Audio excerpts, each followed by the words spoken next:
You are a woman, not a symbol, not a concept. A breathing, aching, thinking woman. It is the year 1830, and you are standing in the frozen morning mist of a market square in Yorkshire. Around your neck hangs a rope, rough, scratchy, and humiliating. Not for a crime, not for a punishment, but because your husband is selling you like livestock. What am I bid for this fine woman? He calls out, his voice slurred from the ale he drank to numb his shame, or maybe to silence it. Men step forward, inspecting you like a horse, checking your teeth, judging your hips, examining your hands for calluses. You are appraised not as a human being, but as a bargain. And here's what cuts deepest: this isn't illegal. It isn't even uncommon. This is your best chance at freedom. In the cruel logic of your time, to be sold is the only way out of a marriage you didn't choose to a man who may have beaten you, starved you, or simply stopped seeing you. There is no divorce court, no legal rights, no property in your name, not even the clothes on your back. And so you stand there with a halter around your neck, your heart pounding as your dignity slips away with every curious stare. This is not fiction. This is history. And what it reveals about power, gender, and survival will haunt you because some of its echoes still live today. You are standing in a marketplace, but you're not here to shop. You are the product. The year is 1830, and the air is sharp with cold and humiliation. You try not to shiver, not from the weather, but from what's about to happen. A rope circles your neck like a noose, not because you've broken the law, but because you're a wife in Victorian England, and that rope is your only hope of escape. Your husband stands beside you, slightly drunk, his voice loud and rehearsed as he offers you up to the crowd. "What'll you give for this fine woman?" he shouts, mimicking the tone of a livestock trader. Strong arms, good with a needle, all her teeth still in. The men who surround you chuckle. Some nudge each other. A few step forward, eyeing your body, calculating your worth. They poke at your hands to see if you're used to hard work. One examines your ankles. Another leans in to look at your teeth. It's not shame they see in your eyes, it's calculation, because you are choosing this moment. You are choosing this degradation because there is no other legal path forward. Your marriage is a cage, and this auction is the only door. It's horrifying, but it's yours. The alternative is staying with a man who may beat you when he drinks, who may gamble away your food money, who may disappear for weeks and return with diseases you didn't earn. And if you run, the law will drag you back. If you complain, the law will side with him. If you pray, it will be in vain. So now you stand here like an animal, not because you are weak, but because you are desperate, and desperation forces people to accept theater as law and humiliation as freedom. This sale is not illegal. It's not a scandal. It's not even rare. For the poor, it's survival. For women like you, it is the closest thing to justice the system allows. And as the crowd leans in, drawn to the spectacle of your undoing, you hold onto the smallest hope that the man who buys you might treat you less like property and more like a person. In Victorian England, marriage didn't make you a partner. It made you invisible. The moment a woman said, "I do the law," effectively erased her. She ceased to be an individual in the eyes of society and became legally absorbed into her husband, his property, his burden, his possession. This wasn't metaphor. It was codified doctrine. Under the legal principle of coverture, a married woman had no separate legal identity. She couldn't own property, sign a contract, earn her own wages, or even keep the clothes on her back. Everything she was, everything she had, everything she might become belonged to him. If her father died and left her an inheritance, it passed directly to her husband. If she started a business, every coin she earned went into his pocket. If he chose to sell her belongings, the law protected him. If he beat her until she bled, the law looked away. He had the right to discipline his wife just as he might discipline a child or an animal. She could not testify against him in court. She could not leave him and expect support. She could not refuse him access to her body. She could not say no, not without consequence. Her very existence was legally covered by her husband's name, his signature, his control. It's easy to look back and see this as barbaric, but for millions of women, it was simply normal. Generations of daughters were taught that obedience was virtue, that suffering was womanhood, that silence was strength. The law didn't just fail them, it designed their lives. And for poor women, the failure was even sharper. They didn't have family estates to protect or dowries to leverage. They had no legal teams, no influential fathers, no money to buy their way out. All they had was their labor, their bodies, and their capacity to endure. In a world where a woman could be born free and end up legally non-existent by the age of 18, the act of being sold wasn't just a transaction, it was a grim loophole, a way to reclaim some small agency from a system built to deny them personhood. In Victorian marriage, love was optional, obedience was law, and for women with no escape, the halter around the neck could feel like a key. Divorce for most Victorian women was not just unlikely, it was impossible. In the early 1800s, ending a marriage legally required either death or wealth. The aristocracy could afford it barely. Before 1857, a divorce in England demanded a private act of parliament, a complex and humiliating public process that cost the modern equivalent of over $150,000. Even after the Matrimonial Causes Act of 1857, which allowed divorce through civil courts, it still cost more than an entire year's wages for a working man. And it remained deeply biased. A man could divorce his wife for simple adultery, but a woman had to prove adultery, plus cruelty, desertion, or incest. For the poor, it was a legal fantasy. So when a marriage turned violent, loveless, or economically unbearable, what could a woman do? The options were grim. She could separate by mutual agreement, but neither party could remarry, leaving them legally bound and socially stuck. She could flee, vanish into another town under a false name, hoping her husband never tracked her down, and that no one would turn her in. She could try to obtain a legal separation through ecclesiastical courts, church-run systems that required money, witnesses, and a high burden of proof but didn't grant true freedom. She could wait to become a widow, or she could be sold. Wife selling was not an invention of cruelty, but a desperate response to a legal vacuum. It emerged in the late 1600s and gained traction across the 18th and early 19th centuries. In a society where women were legally treated as property, it didn't seem like such a stretch to transfer that property from one man to another.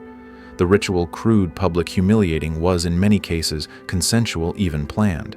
The woman, her husband, and the man she hoped to join all agreed to participate in this act of legal theater. It was grotesque, but it was also the only way to escape without breaking the law. Communities played along because they understood the stakes. It wasn't romantic, it wasn't fair. But for those trapped in marriages with no way out, the auction block became a kind of back door to freedom. A loophole etched in humiliation, but still a loophole. A wife sale wasn't just a crude exchange, it was a public spectacle. A ritual that blended desperation with performance, legality with theater. It usually began with an advertisement in the local newspaper written in the same tone as livestock auctions.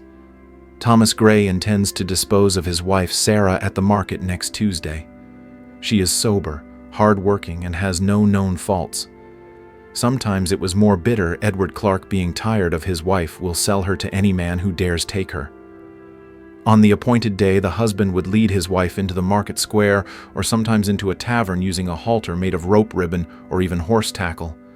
The symbolism was chillingly clear. She was property just like the cattle and pigs sold beside her. She wore the halter around her neck, her waist, or her arm, and walked behind her husband like a farm animal on display. And then the bidding would begin. Often the husband himself would call out to the crowd, "What am I bid for this woman?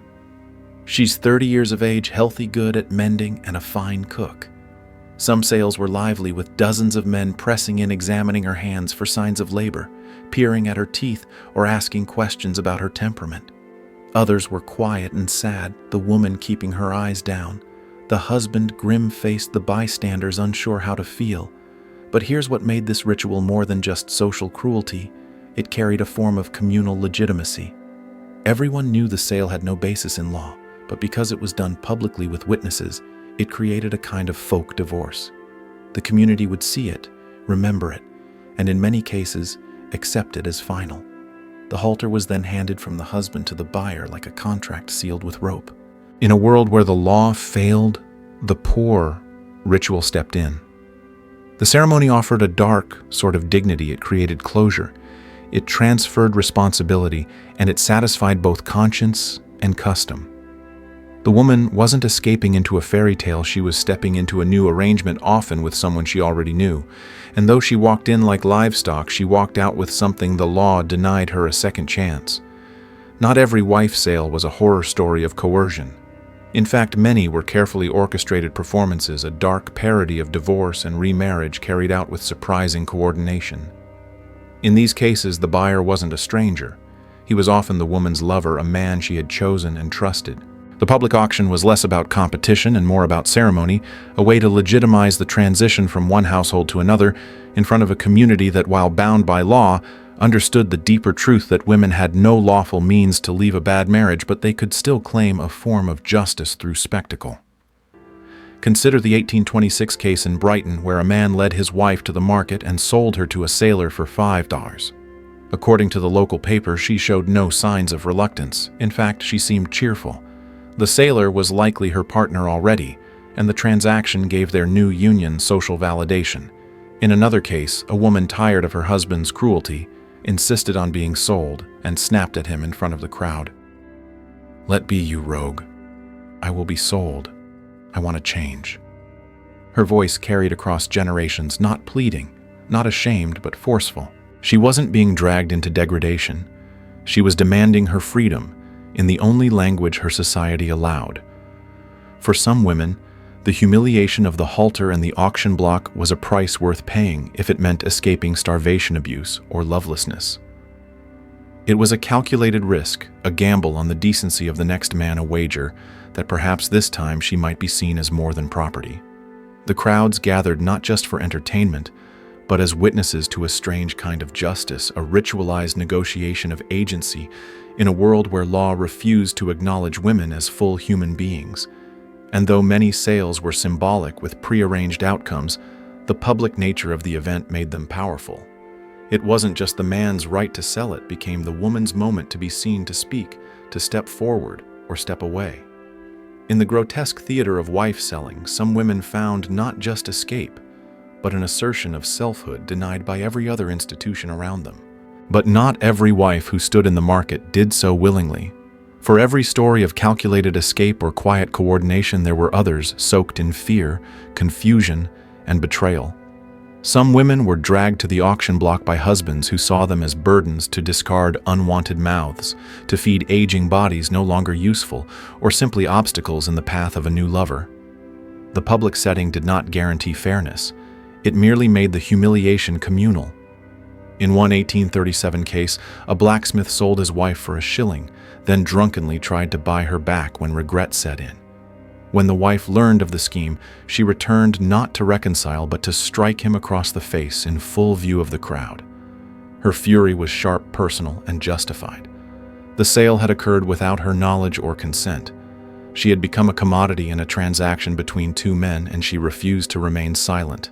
In another incident in Manchester, a wife was knocked down for $5, only to reject the buyer's offer and demand a re-auction. She stood firm, forcing the crowd to watch, as she rejected men like merchandise herself. These weren't mere anecdotes, they were acts of resistance. But the risks were real. In a culture that blurred the line between theater and legality, a woman who was sold could find herself trapped again, just in a different home. Some men bought wives like they bought furniture, without care, curiosity, or conscience. And for women too poor to escape or too isolated to object, the halter might lead not to freedom, but to deeper confinement. Children, too, were often caught in these exchanges. They were sometimes included in the price handed over like accessories. 2 children might add a few pounds to the cost, or be left behind entirely torn from their mother's arms. The human cost was staggering, and yet the system persisted, not because it was just, but because it filled a void that law and morality had left gaping. For the poor, there was no court of equity, no sanctuary. There was only the crowd, the halter, and the hope that the next man might be less cruel than the last. In that vacuum, even dignity became negotiable. The crowd wasn't just an audience, they were part of the ritual. In Victorian England, a wife sale depended not only on the man selling and the man buying, but on the dozens or even hundreds of people who watched, judged, and remembered. Their presence turned a private shame into a public act of legitimacy. Without witnesses, the sale held no social weight, but with them it became something disturbingly close to lawful. These were working-class communities where formal institutions had failed. The legal system was slow, expensive, and indifferent to the suffering of the poor, so communities filled the gap. They gathered in market squares not just for spectacle, but to validate the transfer. They listened to the details: how long the couple had been together, whether the husband was cruel, whether the new man was respectable, and they remembered. That memory was the closest thing to justice a poor woman could count on. If someone challenged her new relationship later, the town could vouch for it. The halter itself played a vital role in this ritual. Passed from husband to buyer, it wasn't just rope, it was a symbolic contract. A performance of ownership, yes, but also of transition. It told the crowd, this woman has been released by one man and accepted by another. There were even times when the handover ended in celebration. The new couple would host a wedding feast at the local tavern. In some towns, church bells rang. It was grotesque, yes, but it was also a moment of transformation. A new beginning crafted from public shame. Yet this ritual was a double-edged sword. The crowd could affirm the transaction, but it could also reject it. If the woman appeared terrified, if the buyer was drunk or abusive, if the husband seemed too eager to rid himself of her, the mood could shift. Jeers turned into threats. Some sales were stopped mid-transaction by heckling violence or a magistrate's sudden intervention. In one case, a community responded to a controversial sale by burning effigies of the couple in the village square. Public legitimacy cut both ways. The same people who validated a woman's escape could also condemn her for daring to seek it. And in that tension between shame and justice, spectacle and survival, the true weight of wife-selling was born. For all its brutality, wife-selling was not confined to the working class. Though most public sales took place among the poor, the logic behind the practice, treating marriage as an economic exchange and women as transferable property, permeated every layer of society. The difference was in how the transfer was done. The elite didn't lead wives into marketplaces with ropes around their necks. But the same impulses, control, disposability, economic calculation lurked behind more polished doors. One of the most striking cases involves the Duke of Chandos, a wealthy aristocrat in the mid-18th century who reportedly purchased his second wife from an innkeeper for half a crown. The woman had been mistreated, possibly beaten, and when the Duke stepped in, he didn't just buy her, he educated her, married her once her husband died, and gave her a new life. At her deathbed, she gathered her household and shared her story, offering a moral about divine providence and unexpected grace. To some, it seemed like a fairy tale. But even in its happiest form, the message was clear: her freedom was only available through purchase. Her dignity, her safety, her transformation, it all hinged on being bought by a better man. That's the uncomfortable truth at the core of wife-selling, whether it happened in a muddy Yorkshire market or behind the velvet curtains of nobility. It wasn't just about class, it was about power and the fact that women, regardless of status, had so few ways to assert control over their own lives. For some, being sold led to a better future. For others, it led to isolation, silence, or further exploitation. But in all cases, the practice was a reflection of a society that didn't recognize women as full human beings. Even when the crowd applauded, even when the new husband was kinder, the transaction began with a halter, visible or invisible, and ended with the quiet hope that this man at least might see her as more than a body to be owned. These rare redemptive stories didn't redeem the system. They only proved how low the bar had been set. In a world where salvation required being bought, even kindness became part of the bargain. By the late 19th century, wife-selling began to vanish, not because the moral fabric of society suddenly evolved, but because the structures around marriage slowly began to shift.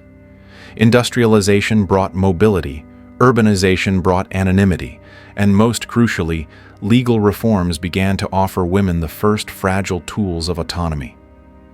The 1857 Matrimonial Causes Act, while flawed and biased, opened the doors of divorce courts to a wider population. It was still expensive, still unequal, but it offered the idea that marriage could end without death or scandal.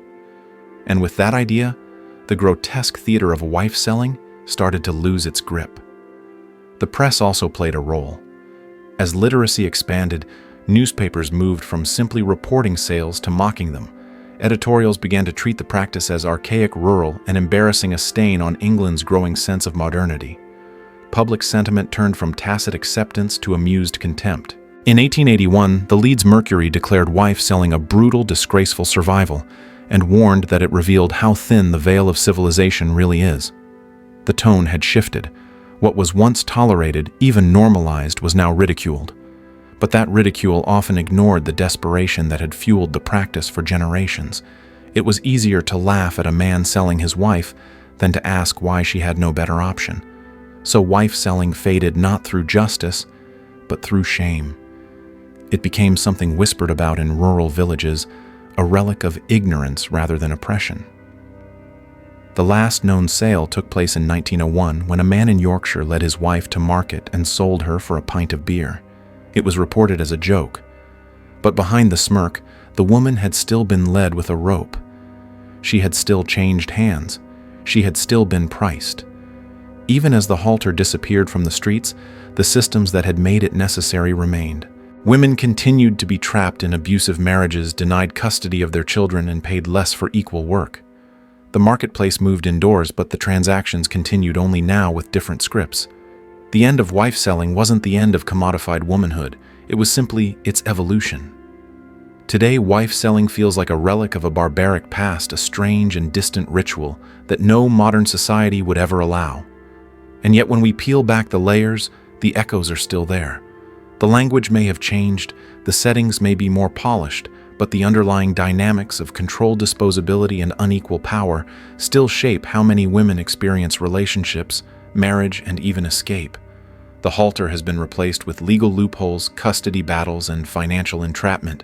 The marketplace is no longer the village square, it's the courtroom, the tabloid headline, the corporate boardroom where a woman's choices are scrutinized more harshly than a man's sins. In parts of the world, bride sales still happen dressed in the costumes of tradition. In others, women are trafficked, sold not with public consent, but through silence and complicity.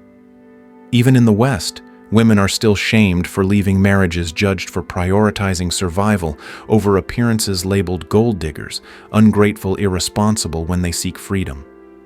The lesson of wife-selling isn't just historical curiosity, it's a mirror. It forces us to ask, what systems today still treat women as property? Where are the modern halters hiding? When a woman stays with an abusive partner because she can't afford rent, when she signs away custody to avoid retaliation, when she stays silent at work to keep her job. Those are all halters, invisible but binding. The story of wife-selling isn't just about the past, it's a warning about what happens when society denies women full personhood, then offers them rituals of escape laced with shame. And it's a reminder, when the law fails, people will find their own forms of justice flawed, desperate, but deeply human. Wife-selling is gone, but the conditions that made it necessary, they're still fighting to survive. And if we don't recognize them, we risk repeating them. So let the story stay alive, not as entertainment, not as horror, but as a call to vigilance. Because the true test of progress isn't how far we've come from the halter, but whether we've dismantled the need for it entirely.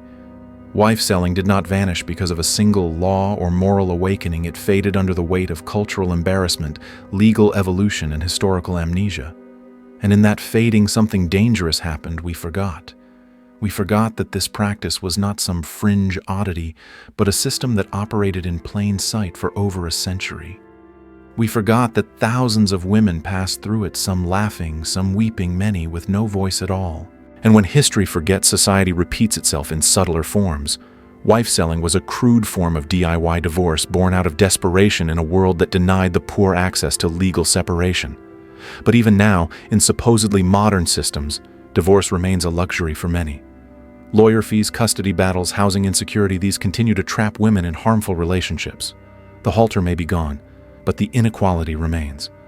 Look at how single mothers are portrayed in media, often as reckless, unfit, or a burden to the state. Look at how women's worth is still measured in youth, obedience, and ability to endure suffering silently. Look at how society still debates whether women have the right to leave. The very fact that we are surprised by the history of wife-selling reveals how thoroughly these stories were buried. Textbooks skipped them, museums ignored them. The practice was ridiculed until it was dismissed, and once dismissed, it was erased. But behind every erased story is a silenced woman. Our job is not just to recall these histories, but to restore them, to bring them back into view not as footnotes, but as central lessons about power, survival, and dignity. Because wife-selling wasn't just about economics, it was about whose pain was public, whose voice mattered, and who was allowed to start over. These are not questions trapped in the 1800s. They are questions we're still answering today. And the more honestly we face this dark past, the more clearly we'll see the patterns in our present. We must remember deeply, uncomfortably, because only then can we begin to write a future where no woman's worth is ever up for sale again. There's something haunting about the silence that followed the end of wife-selling, not just the disappearance of the practice, but the way it vanished from collective memory, as if it had been too shameful to preserve. No national apology was ever issued. No monument was ever built. No victims were formally acknowledged. The women who endured it, who were sold in public squares tied with halters, bartered like cattle, slipped into historical obscurity, and yet their stories linger beneath the surface, waiting to be reclaimed. These women were not nameless passive figures. They were survivors of a system that offered them no protection, no dignity, and no real choice. Some resisted. Some embraced the moment as a strange kind of liberation. Others endured humiliation quietly. But in each case, they reveal something vital: the ingenuity of the oppressed and the cruelty of the systems that made such ingenuity necessary. The silence surrounding wife-selling is not accidental. It serves a purpose. It allows modern society to pretend that its injustices are more sophisticated, less brutal, more humane. It allows us to point backward and say, we're better now, without confronting the lingering structures of control, the quiet violence of poverty, the transactional nature of so many relationships. True remembrance requires more than acknowledgement. It demands empathy, discomfort, and action. We must tell these stories not to gawk at them, but to understand how they happened and why they were allowed to happen for so long. When we talk about wife-selling today, we're not just talking about markets and halters. We're talking about the deep historical roots of gender inequality. We're talking about a time when survival depended on spectacle, when dignity was something to be bargained for. And if we listen closely, these stories tell us more than facts. They tell us how pain becomes ritual, how injustice hides behind laughter, and how freedom, when denied by law, will find its way through the cracks of human desperation. These are not just echoes of the past, they are warnings. They are warnings we must carry with us, not in shame, but in resolve, because forgetting is easy, but remembering truthfully, painfully, purposefully is how change begins. If there is one final lesson the story of wife-selling leaves behind it, is this: when systems fail, the most vulnerable people will invent their own forms of survival, however crude, however painful. In a world where law did not protect them, where church doctrine silenced them, and where society judged them by their ability to endure, women found themselves making impossible choices. To walk into a market halter around the neck, watched by neighbors and strangers alike, was not an act of humiliation alone. It was also sometimes a declaration, I deserve better. It may not have looked like resistance. It may have been messy, embarrassing, even degrading. But for many, it was the only door left unlocked. And sometimes dignity is found not in pristine victories, but in the courage to move through a broken system with eyes open. The legacy of wife-selling is not just one of cruelty, it is one of survival agency and reinvention in the face of abandonment. These women were not weak. They were navigating a maze with no exits. They were reshaping shame into opportunity, risk into reinvention. And today we must look at their stories and ask ourselves, what do we tolerate now simply because it's dressed in different clothing? What rituals of control have we normalized? When a woman signs a prenuptial contract under pressure, when she sacrifices her career to appease an insecure spouse, when society mocks or erases her for leaving, those are modern rituals with ancient roots. The form has changed. The intent has not. So what does justice look like now? It looks like remembering. It looks like honoring these women not with pity but with respect. It looks like building systems where no one's survival requires public shame. And it looks like confronting ourselves, our biases, our silences, our complicity. Wife selling was not a footnote in history. It was a mirror held up to the soul of a society that claimed to be civilized while allowing its women to be priced. That mirror still stands. Whether we look into it or turn away will shape who we become next. There's a reason why stories like these don't appear in history textbooks. They are messy. They're not about kings and queens, wars and treaties, but about ordinary people trapped in extraordinary injustice, navigating pain with creativity and shame with resilience. Wife selling is one of those stories that exposes the raw underside of civilization, not its grandeur, but its hypocrisy. And perhaps that's why it was allowed to fade. Because to remember it properly means confronting the fact that so-called progress often rests on the silent suffering of those who never had a voice. For every legal reform, for every stride in women's rights, there were centuries of compromise, of endurance, of women walking through humiliation just to find a fragment of freedom. And even now, when we tell these stories, we must be careful. The goal isn't to sensationalize or to shock for shock's sake. It's to reckon with how survival sometimes required public degradation, with how justice was performed in marketplaces instead of courtrooms, and with how entire communities often looked on complicit and entertained. And yet there is beauty in the reckoning. There is something profoundly human about facing the past, honestly naming its darkness and refusing to let it slip into silence. Because when we do that, we restore dignity, not just to the women who were sold, but to ourselves. We reclaim our ability to feel empathy across time. We push back against the cultural amnesia that tells us we're too advanced to make the same mistakes. And most of all, we learn how systems of power evolve, how they trade rope halters for wedding rings, market stalls for media headlines, open auctions for closed doors. That is why we tell this story. Not to indulge in horror, but to refuse erasure. Not to entertain, but to awaken. Because every time we remember a woman who was led into a crowd and sold for a few coins or a pint of beer, we take a step toward ensuring that no woman ever has to purchase her freedom with public shame again. History, when told truthfully, is not just a record. It is resistance. As we close this journey into the forgotten world of wife selling, we're left with more than just facts. We're left with questions. Questions that refuse easy answers. Why did it take so long for this practice to be condemned? Why were the voices of the women involved never recorded, never honored?